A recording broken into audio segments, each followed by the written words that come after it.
ঘুরতে কার না ভালো লাগে, আর সেটা যদি হয় প্রিয় মানুষের সাথে বাইকে, তাহলে তো কোনো কথাই নেই।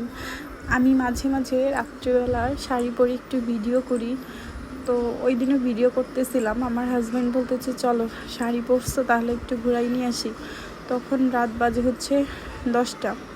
তো আমরা চলে গেলাম হচ্ছে কালনা সেতুর দিকে। আর এটা কিন্তু মধুমতি টোল প্লাজার সামনে দিয়েই যেতে হয়, আর রাস্তা কিন্তু অনেকটা ফাঁকা।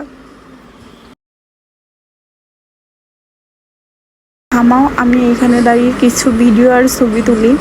তো আমার হাজব্যান্ড তো আমাকে বরাবরই হেল্প করে, সে হয় ভিডিও করে দেয়, ছবি তুলে দেয়, আর আমার মেয়েটা তো আছেই। তো আমরা মজাই করতেছিলাম তিনজনে মিলে। আর বাইরে ঘুরতে কিন্তু ভালোই লাগে, যেহেতু রুমে অনেক গরম, আর যে গরম পড়ছে মনে করেন দিনের বেলায় কোথাও যাওয়ার মতো কায়দা নেই। তারপরে ওরা বাবা মেয়ে দুজনে দুষ্টুমি করতেছিল, আমিও এনজয় করতেছিলাম।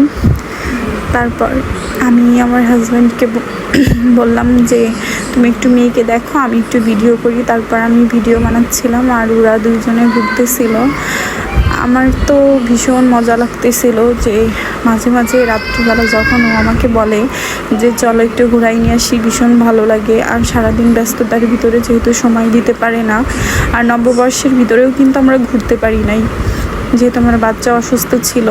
তারপর আমরা একটা ভাটিয়াপাড়া চায়ের দোকানে